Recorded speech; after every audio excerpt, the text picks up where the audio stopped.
નમસ્કાર વિદ્યાર્થી મિત્રો, હું ઉપેશ મોદી ઓમ એજ્યુકેશન ઊંઝામાં આપ સૌનું સ્વાગત કરું છું. વિદ્યાર્થી મિત્રો, લાસ્ટ વિડીયોની અંદર આપણે સ્વાધ્યાય 5.2 નો દાખલા નંબર 8 સુધી અભ્યાસ કરી ગયા. હવે જોઈએ દાખલા નંબર 9. જો સમાંતર શ્રેણીનું ત્રીજું અને નવમું પદ અનુક્રમે 4 અને -8 હોય તો તે શ્રેણીનું કયું પદ શૂન્ય થાય? ત્રીજું અને નવમું પદ આપેલું છે. ત્રીજું પદ આપ્યું છે 4, નવમું પદ આપ્યું છે -8. તો આ રીતે આપણે લખી શકીએ દાખલા નંબર 9. ત્રીજું પદ આપ્યું છે એટલે કે a3 બરાબર 4 અને a9 નવમું પદ આપ્યું છે બરાબર -8. તો શ્રેણીનું કયું પદ શૂન્ય થાય? કયું એટલે કે કયા નંબરનું પદ? બરાબર છે. an આપણને આપેલું છે, an બરાબર લઈશું 0. an બરાબર 0. તો અહીં આપણે જાણીએ છીએ a3 બરાબર 4, એના ઉપરથી લખી શકાય. માટે 4 બરાબર a3 એટલે a વત્તા 2 ગુણ્યા d. માટે 4 બરાબર 2 a વત્તા 2d અને a9 આપણને આપે છે -8. માટે -8 બરાબર a વત્તા -8 9 છે એટલે આપણે લખીશું 8d. આને કહીએ સમીકરણ નંબર 1 અને કહીએ સમીકરણ નંબર 2. સમીકરણ 1 માંથી સમીકરણ 2 બાદ કરતા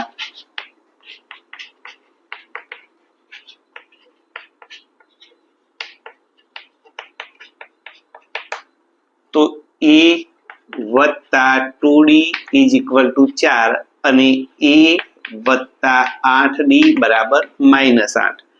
માટે બાદ બાકી કરવી છે એટલે ચિહ્નો બદલાઈ જશે. એ નો લોપ થશે. 2 ઓછા 8 એટલે કે -6d બરાબર 8 ને 4 12.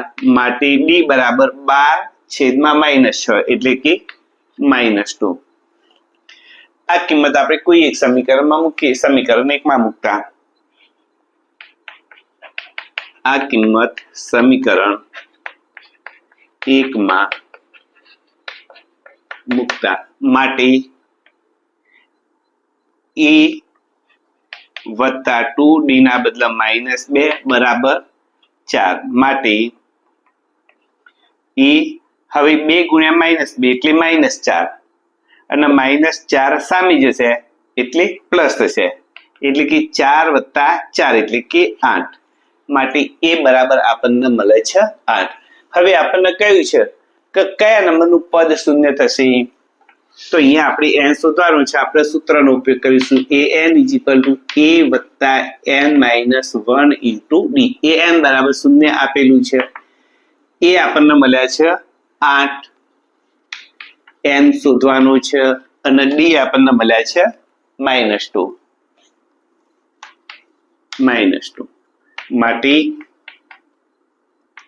0 બરાબર 8 એટલે કે આપણે 8 ને આ બાજુ લાવી દઈએ.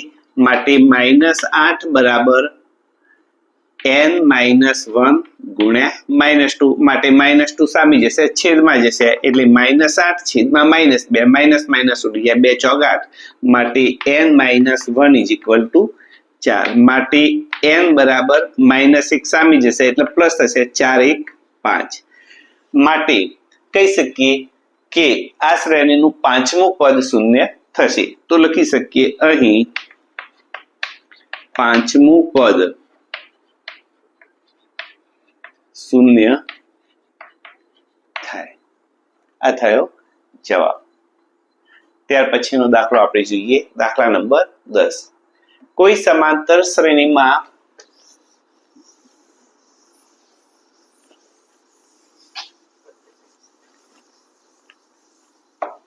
કોઈ સમાંતર શ્રેણીમાં 17મું પદ 10મા પદ કરતા 7 વધુ છે તો તેનો સામાન્ય તફાવત શોધવાનો છે. 17મું પદ 10મા પદ કરતા 7 વધારે છે તો એનો મતલબ એ થાય દાખલા નંબર 10 17મું પદ 10મા પદ કરતો 7 વધુ છે માટે આપણે કહી શકીએ A17 is equal to A10 વત્તા 7 કારણ કે A10 કરતા 7 વધારે છે. હવે A17 બરાબર આપણે મૂકીએ તો A17 બરાબર A વત્તા 16B બરાબર A10 બરાબર A વત્તા 9B વત્તા 7 એટલે સામસામે એ ઉડી જાય બરાબર. 9D ને આપણે આ બાજુ લાવીએ માટે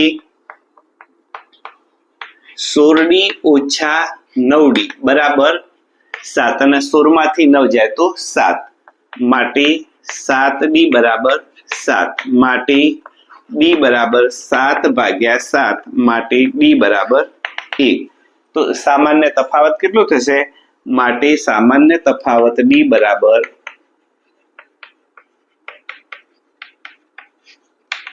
1 થાય. થઈ ગયો જવાબ. ત્યાર પછી જોઈએ દાખલા નંબર 12 દાખલા નંબર 11 સોરી. સમાંતર શ્રેણી 3, 15, 27, 39 નું કયું પદ 54મા પદ કરતા 132 વધુ હશે? શ્રેણી આપણને આપેલી છે 3, 15, 27, 39. દાખલા નંબર 11 3, 15, 27, 39 કયું પદ 54મા પદ કરતા 132 વધુ હશે? એટલે કે n શોધવાનું છે.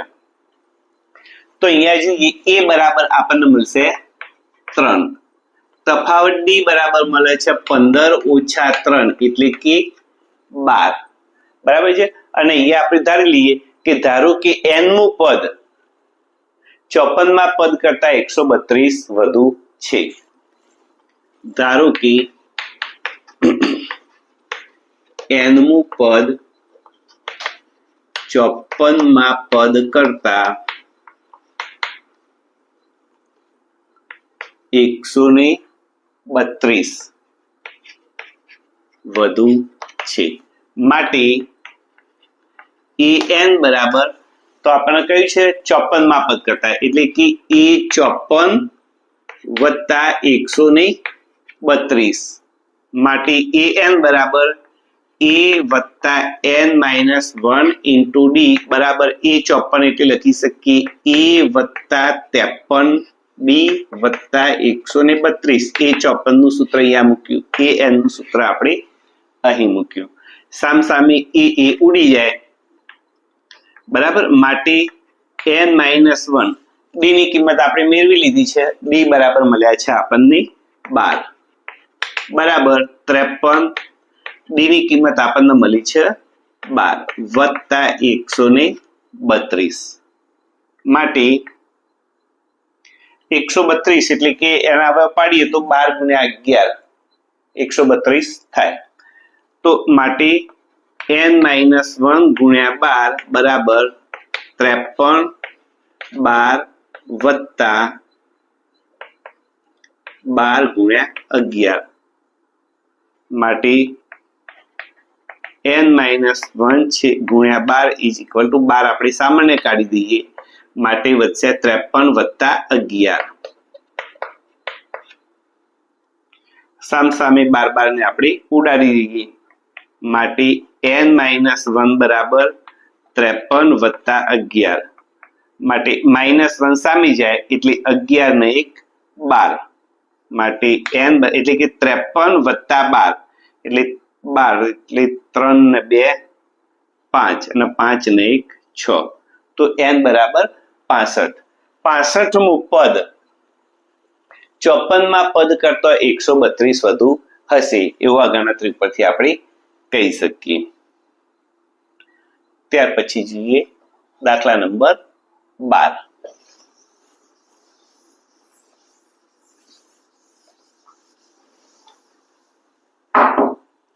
બે સમાંતર શ્રેણીના તફાવત સમાન છે. તેમના 100મા પદનો તફાવત 100 હોય તો 1000 માં પદનો તફાવત શોધો. તો અહીંયા બે સમાંતર શ્રેણી આપી છે અને બંને સમાંતર શ્રેણીનું જે 100મા નંબરનું પદ છે એનો તફાવત આપણને આપેલું છે 100. તો અહીંયા બે સમાંતર શ્રેણી ધારીએ, બરાબર છે, અને બંને સમાંતર શ્રેણી માટે તફાવત તો સમાન આપ્યું છે, પરંતુ પ્રથમ પદ આપણને અલગ અલગ મળશે. માટે એ લખી શકીએ દાખલા નંબર 12 માટે, ધારો કે પ્રથમ સમાંતર શ્રેણીનું પ્રથમ પદ બરાબર a1 અને બીજી શ્રેણીનું બીજી સમાંતર શ્રેણીનું પ્રથમ પદ ઇઝ ઇક્વલ ટુ a2. બરાબર છે, બંને માટે આપણી અલગ અલગ લીધા. પ્રથમ શ્રેણી માટે a1, પછી એવું કહે છે 100મા પદનું તફાવત.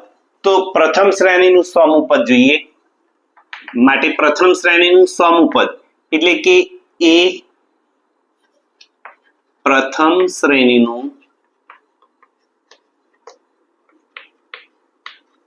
100મું પદ ઇઝ ઇક્વલ ટુ a વત્તા, એટલે કે પ્રથમ માટે આપણે a1 ધાર્યું છે એટલે a1 વત્તા n-1 અને d તો બંનેમાં સમાન છે. બરાબર છે. અને બીજી શ્રેણીનું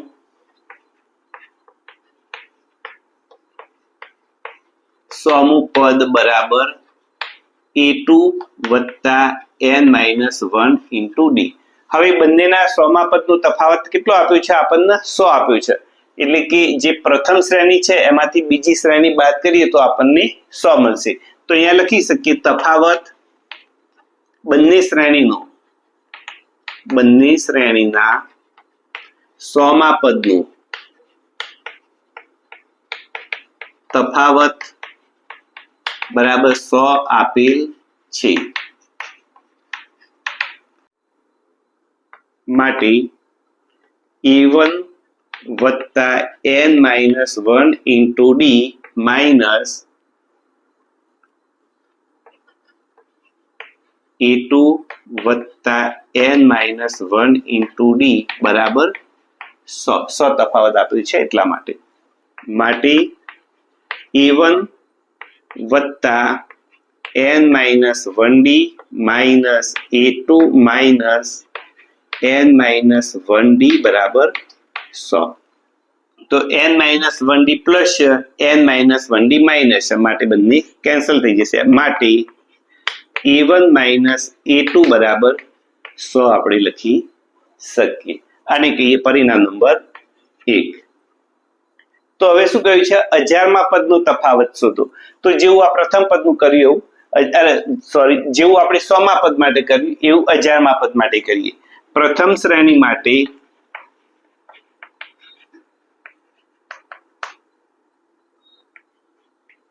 a1000 is equal to a વત્તા 999 b અને બીજી શ્રેણી માટે a1000 ઇઝ ઇક્વલ ટુ પ્રથમ એટલે a1 અને બીજી એટલે a2 વત્તા 999 b. તફાવત શોધવાનો છે.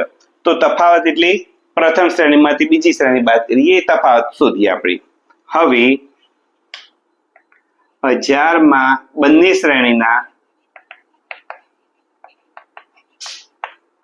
1000મા પદનો તફાવત ઇઝ ઇક્વલ ટુ તો a1 વત્તા 999d માઇનસ a2 વત્તા 999d. તો અહીંયા બંને પદ માઇનસ થશે. માટે a1 વત્તા 999d a2 ધન છે, બારું છે માટે માઇનસ થશે. Minus a2 minus 999d. તો 999d પ્લસ છે, 999d માઇનસ છે. તો કેટલું થશે? a1 માઇનસ a2 અને a1 માઇનસ a2 બરાબર આપણે એની કિંમત શોધેલી છે, કેટલી છે 100 બરાબર 100. તો આ થયો જવાબ. તો અહીંયા લખી શકીએ બંને શ્રેણીના હજારમાં પદનો તફાવત 100 થાય. બરાબર. તો આ રીતે દાખલો ગણી શકાય. જોઈએ દાખલા નંબર 13.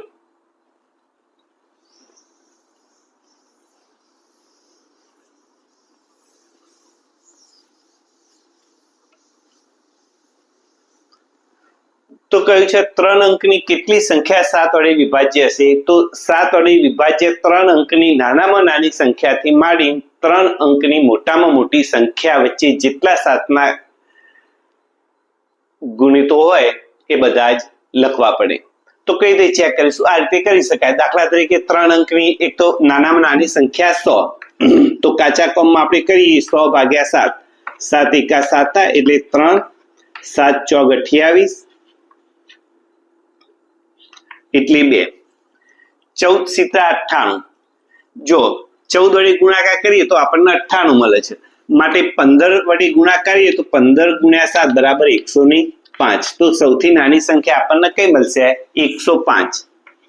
105.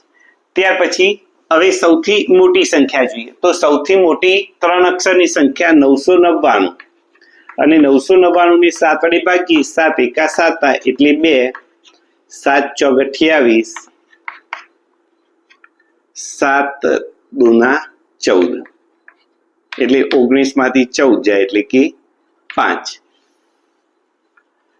તો અહીંયા આપણને 142 તો આખા મળે છે, પછી 5 મળે છે, એટલે કે 142 વડે 142 નો 7 વડે ગુણાકાર કરીએ એ મોટામાં મોટી સંખ્યા હોય. તો આપણે જોઈ લઈએ 142 ગુણ્યા 7 એટલે 7 દુના 14 વધી 1, 7 ચોક 28 ને 29 નો 9 વધી 2, 7 એકા 7 ને 2 9. તો મોટામાં મોટી સંખ્યા આપણને કઈ મળશે? 994. નાનામાં નાની સંખ્યા કઈ મળી આપણને? 105. તો એ પ્રમાણે લખીએ બનતી શ્રેણી.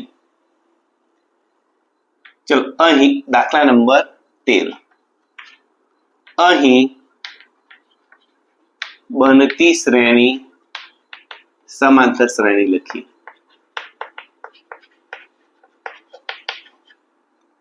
Is equal to 105. 105 માં 7 ઉમેરીએ એટલે 7 ના 5 12, 112. ત્યાંથી ક્યાં સુધી બનશે? 994 સુધી.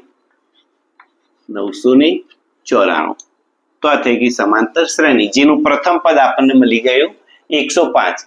તફાવત તો 7 આપણને મળી જ જશે. 112 માંથી 5 અને 7 ના ગુણિત થયા છે એટલે તફાવત પણ મળી જશે.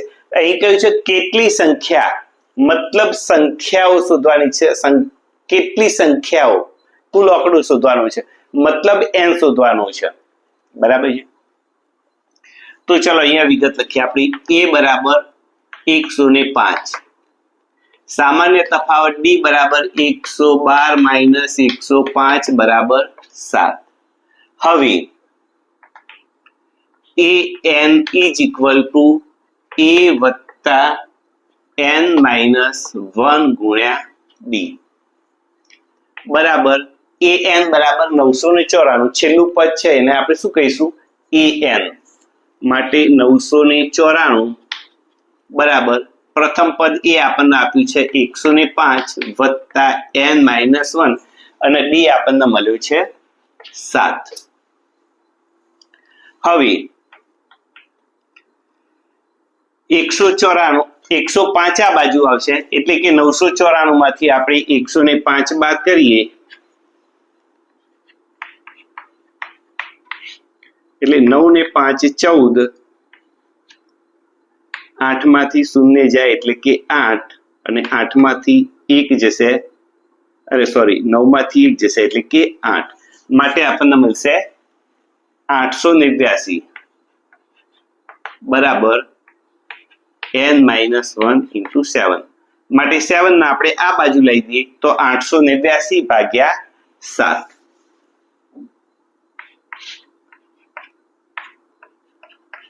એક 7 દુના 14 એટલે 4, ઉપરથી ઉતાર્યો 9, 7 સત્યો 49 માટે આપણને મળે છે 127 માટે 889 ભાગ્યા 7 કરીએ તો આપણને મળશે 127 બરાબર n -1 -1 ને આ બાજુ લાવીએ એટલે 127 વત્તા 1 માટે n બરાબર આપણને મળશે 128 બરાબર. તો અહીં 3 અંકની 128 સંખ્યાઓ છે કે જેને આપણે 7 વડે ભાગી શકીએ. આ રીતે આપણે આનો જવાબ શોધી કાઢીએ, કાચું કામ કાઢી નાખીએ. આ થઈ ગયો જવાબ. ત્યાર પછી જોઈએ દાખલા નંબર 14. 10 અને 250 વચ્ચેના 4 ના ગુણિત કેટલા હશે?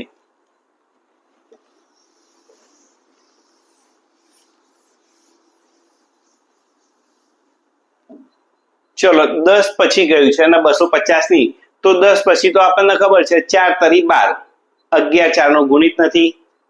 10 પછી ગયું છે અને 12 છે એટલે સૌથી નાનામાં નાનું ગુણિત આવશે 12. પછી ગયું છે 250, તો આપણે 250 ને 4 વડે ભાગી કાઢીએ એટલે અંદાજ આવી જાય. 4 6 24, 1 10, 4 દૂના 8 એટલે અહીંયા આપણને 62 મળે છે. 62 ગુણ્યા 4 કરીએ એટલે આપણને મળે 62 ગુણ્યા 4 એટલે 4 દૂના 8 અને 6 ચોક 24. છેલ્લો કયો મળશે આપણને? 248. તો સૌથી નાનો ગુણિત મળશે 12, સૌથી મોટો ગુણિત મળશે 248. માટે આપણી શ્રેણી કઈ બનશે એ લખીએ. માટે શ્રેણી બરાબર દાખલા નંબર 14. અહીં સમાંતર શ્રેણી બરાબર સૌથી પહેલા આપણને 12, પછી 4 ના ગુણિત કયા છે એટલે 12 ને 4 16, 16 ને 4 20 અને એ રીતે સૌથી છેલ્લો આપણને કયો પ્રાપ્ત થશે? 248. હવે આ ગુણિતો કેટલા હશે એ શોધવાનું છે. તો અહીંયા જોઈએ પ્રથમ પદ a બરાબર 12, તફાવત d બરાબર 16 - 12 બરાબર 4. માટે an બરાબર a વત્તા n -1 ઇન્ટુ d. an એટલે કે છેલ્લે આપ્યું છે આપણને 248 માટે અહીંયા લખી શકીએ 248 બરાબર a પ્રથમ પદ છે 12 વત્તા n -1 d આપણને આપ્યું છે 4. 12 બાજુ આવી જશે એટલે કે -12 થશે. માટે 48 માંથી 12 જાય એટલે 8 માંથી 2 જાય તો 6, 4 માંથી 1 જાય તો 3, 236 બરાબર n -1 ભાગ્યા 4. 4 ને આપણે આ બાજુ લાવી દઈએ તો 236 ભાગ્યા 4, 4 6 24 એટલે 4 5 20, 3 4 9 36 મળશે 59. 59 બરાબર n -1 માટે -1 આ બાજુ આવશે તો 59 વત્તા 1 એટલે કે 60 માટે આપણને જવાબ પ્રાપ્ત થાય છે n બરાબર 60. તો આ થઈ ગયો જવાબ. બરાબર. તો વિદ્યાર્થી મિત્રો આ વિડીયોમાં આપણે આટલા સુધી અભ્યાસ કરીએ છીએ. એના પછીના આગળનો અભ્યાસ આપણે આવતા વિડીયોની અંદર કરીશું. જો ચેનલને સબસ્ક્રાઇબ ન કરી હોય, આપ નવા હોય તો સબસ્ક્રાઇબ કરી દેજો, વિડીયો લાઈક કરજો. જય હિન્દ, જય ભારત.